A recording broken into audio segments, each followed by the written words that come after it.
Hi guys, it's me Terry from the Yarnjoy podcast, and welcome back to another crochet and crafting tips video.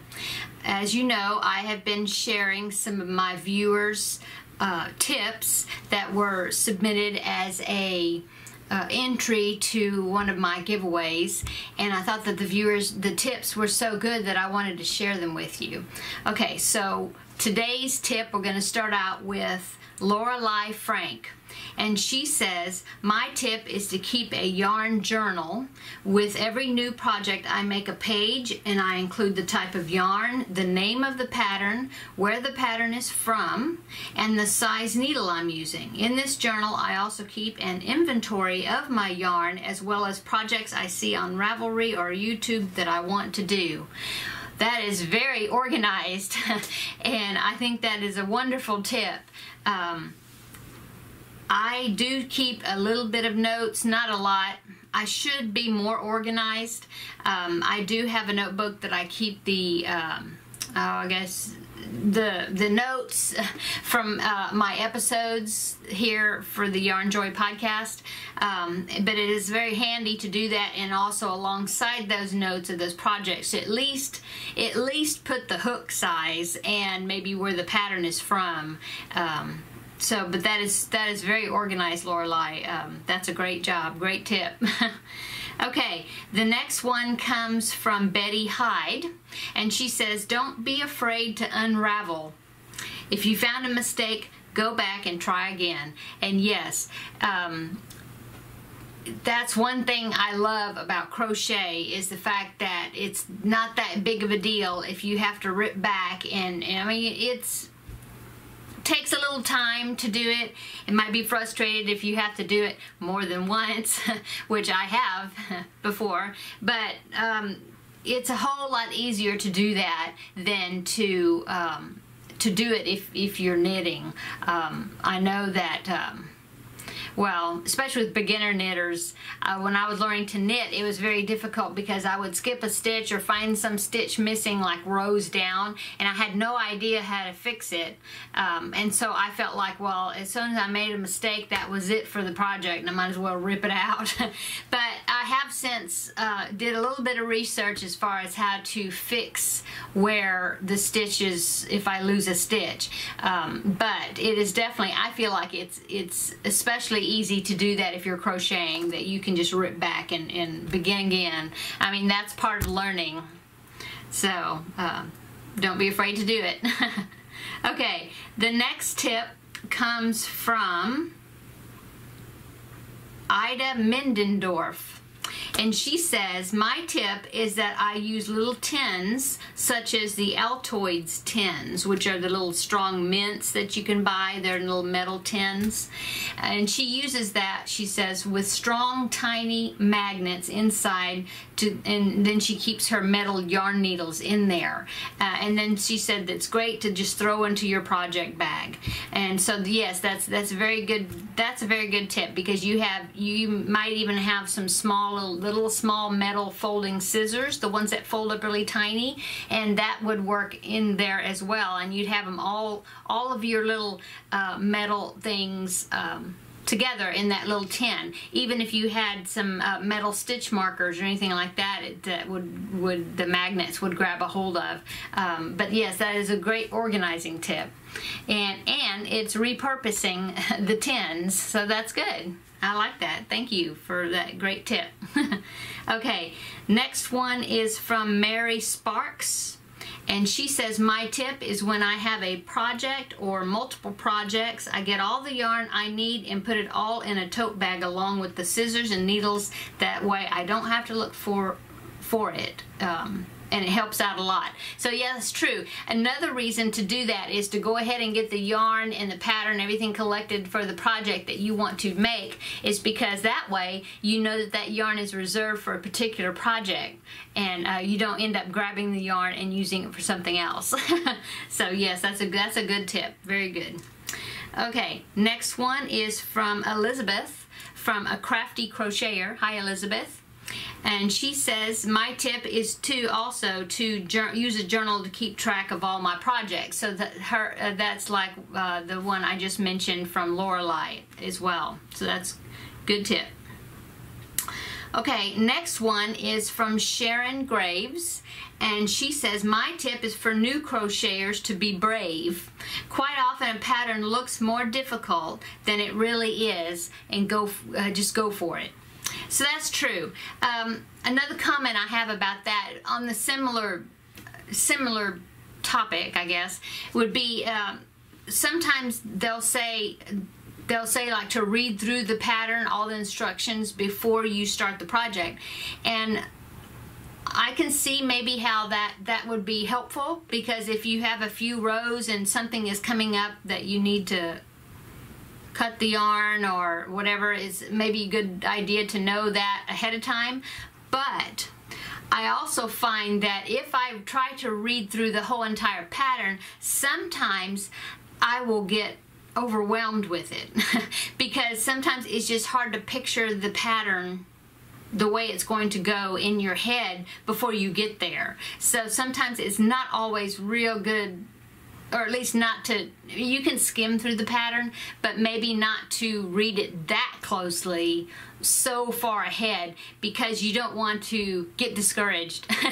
A lot of times you won't understand what they're talking about until you are right at that row or round, and then when you see what your stitches look like up until that point, then that next row, which might have sounded confusing before, but if you can see how the stitches are going, a lot of times that will help you to understand it, and then you're like, oh well, it just sounded hard, but it really wasn't. So I can see how reading, reading ahead would be good, but maybe not really letting it discourage you from trying out the pattern. So yes, Sharon says to be brave about trying new things or trying the pattern. So that's true. That's true. Even, looking at it and you're thinking, oh, it looks difficult, either that or the same way as far as if you read the pattern, read ahead in the pattern, it may seem difficult, but when you get to that point, then it may be a lot clearer than you think, so a lot easier than you think. So thank you, Sharon, that's a good tip.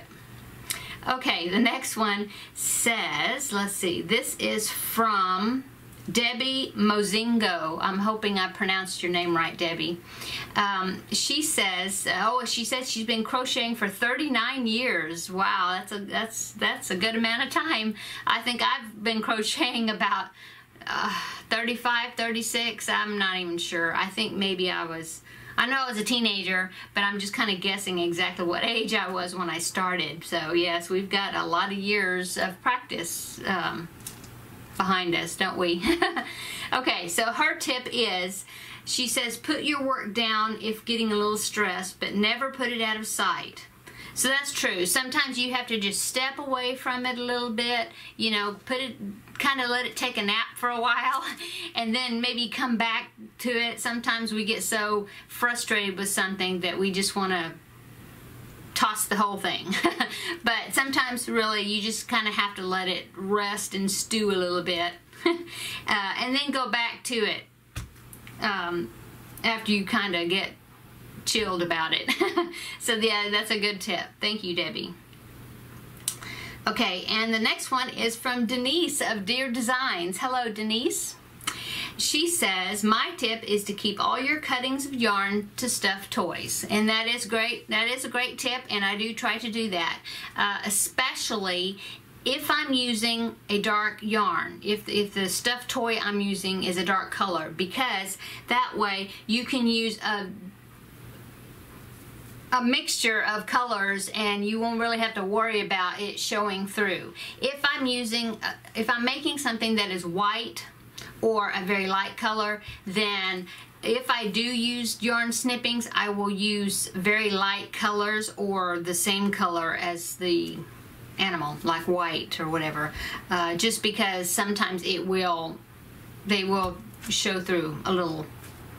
So, but yes, that's a good idea, and it helps you to reuse things and not just throw a whole bunch of stuff away. So that's good, recycling. Okay, the next one is from Suzette Spites. I'm hoping I'm saying it right, but I'm not sure. Suzette, now you are on my Facebook page, or in my Facebook group, and so please let me know if I've pronounced your name right. It's either Spates or Spites. So, but I'm not sure. So let me know, please, because I definitely want to get it right.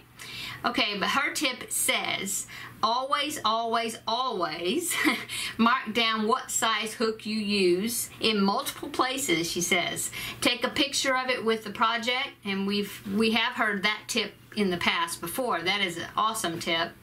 She also says write it on your pattern, and I have done that as well. Pin a card to the bag you are using. It doesn't matter, just mark it in several places so you know exactly what you're using. So that's a very good tip, yes. Always seems like in some way the hook will get separated from the project in one way or another, and you're always thinking, oh yes, I will remember the hook I used. But if it's been sitting there for a long time and you've done other projects in between until going back to that, it's very easy to forget what hook you're using. Okay, so the next one is from Mary Wanamaker. And she says, my tip would be to keep track of your works in progress. It's okay to have more than one project going at the same time. We all get bored and want to start new ones. That's okay. So just keep track of them. So yes, definitely. I have so many works in progress. As you know, I mean, I've got probably 4 or 5 works in progress that are active, and then I have this wall over here that you maybe saw on my craft room tour that I did a few months ago. That is my whip wall, and I've got bags of works in progress that are just hanging on that wall. So I really need to go into that, dive into that, and try to get some of that finished up. So, but yes, you never know what you're in the mood, if you're in the mood to work on something big or little or whatever. So it's good to have more than one project going. Okay, the next one is from Crafting with Aunt Petunia, and she says, if you get frustrated with your project, set it aside and do something else and come back to it later. So that goes along right with Debbie's Mozingo, the one I just mentioned before, that goes right along with her tip as well.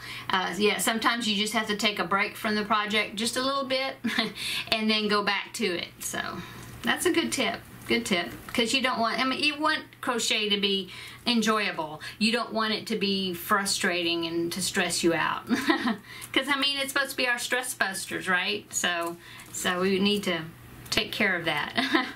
Okay, the next tip is from Julie Hale. And she says, my tip would be to try and keep your hooks in one place and not scattered around the house like me.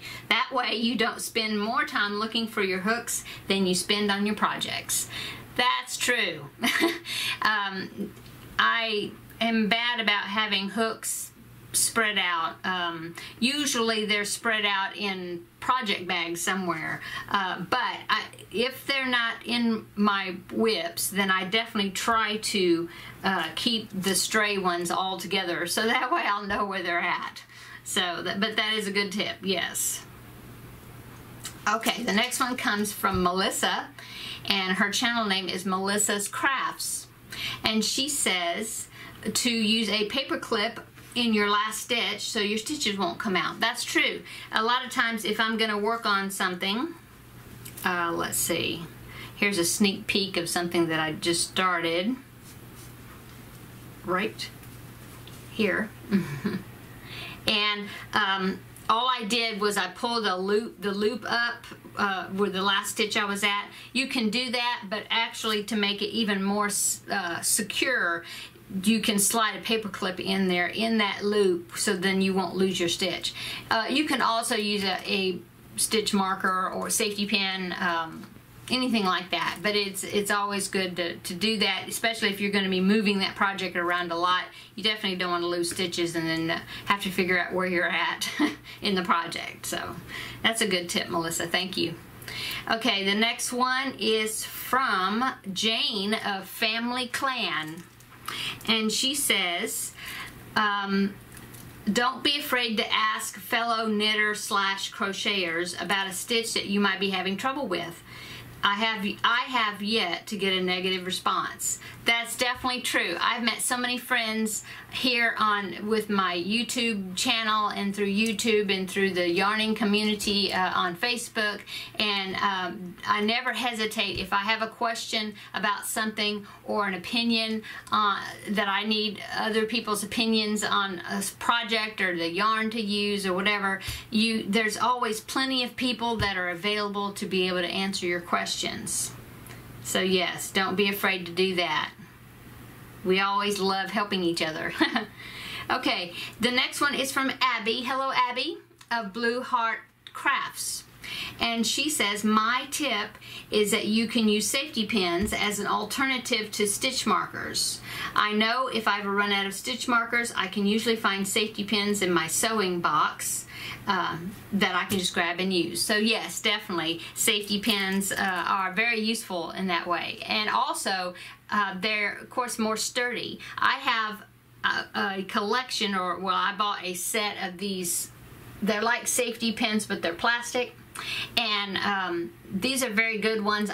I don't know, I can't remember if they're Clover brand, but they're a well-known brand and they work really well.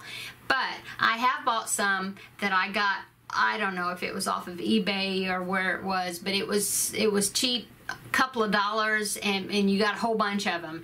But they worked terrible because these have a flex to them, and so when you have to latch it, you have to kind of squeeze it down to get it into there. And since this plastic is flexible, it works fine. But then the other ones that I bought, just about every time that I would do that to push this down to latch it, it would just snap and break, which is weird. I guess it was a cheap plastic that I used. I can't even remember where I got them, but I know they were real cheap, and now I see why. Because the plastic was real cheap. It just broke, and I still use them, and they're still breaking. So, but safety pins will not do that. So yes, they are very good to use as an alternative to stitch markers. Okay, I'll give you two more, and then we'll save the rest for the next video. Okay, so this one is from Dali de los Santos. I think I said it right. And she says, or he, my tip is to unravel your work if you don't like it and thus avoid wasting yarn. Yes, you can always pull it out and redo it, or pull the whole entire thing out.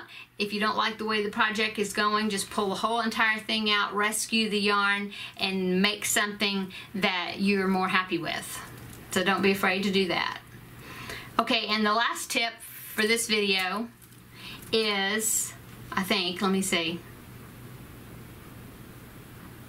Actually, I'm going to tell you this one, and then I have a couple that I'm going to talk about that's not on this list, but I've gotten them since then. So, okay, so this one is from Estella Ortega, and she says, my tip is to make a stitch, make a stitch marker with the letter beads so you don't forget what hook you're using.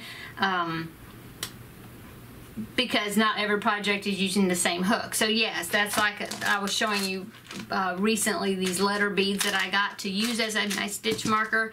And I was just going to add to that is that Jean Johnson, which is another one of my subscribers, hi Jean, she pointed out to me in another video that in a comment that you can get those letter beads. They have them at Dollar Tree. And I haven't been to a Dollar Tree lately. I need to, because I need to look for something else. But I did not know they had the letter beads there. So if you're around a Dollar Tree, go by through the craft section, and you may be able to find the letter beads there, and they'll just be $1 for the package. So that's a good tip, Jean. And thank you, Estella, for reminding us about the letter beads, because we need to remember that those would be very convenient to use. Okay, now that's all I'm going to talk about. I mean, as far as there, I'm going to stop right there, and I will continue on with the comments in the next next installment of this series of crochet and crafting tips. But I do want to elaborate on one of the ones that somebody had talked about as far as using rubber bands. Yes, it was, I can't remember which episode it was of these crafting tips. It was a couple back, and somebody was talking about using rubber bands to put around your yarn balls to keep them from getting a tangled mess. And I had a whole handful of these rubber bands that I got for free, or not free, but it is, what is it? I'm repurposing, yeah. So these rubber bands, and I have a large amount of them. They're all usually blue. I have a few that are not blue, but most of them are blue. Here's one that's not blue. But they worked very well in using them to put around my yarn balls in my scrap basket. And these, oh, my beads fell over, but they didn't spill because they're in a good container. Okay. These came from asparagus.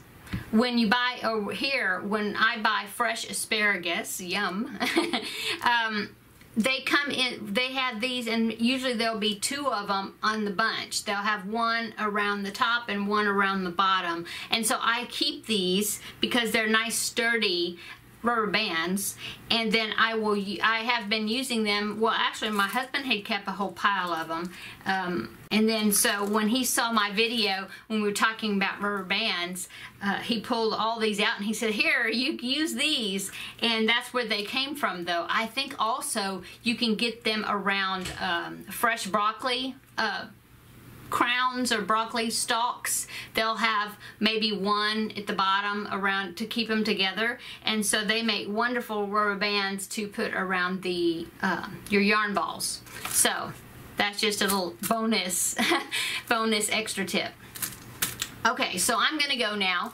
I'm going to actually do another video after this one, a little short one, but it will be for my 1,500 subscriber giveaway. So I will have the same top on because it'll be right after this one, but be sure to check that out so then you can enter my giveaway. And then tomorrow will be my next episode of Yarnjoy podcast, and will be episode 65, I think. I think it's 65. So have a great rest of your day, and make sure you come back and check out my next video. Talk to you later, guys. Bye.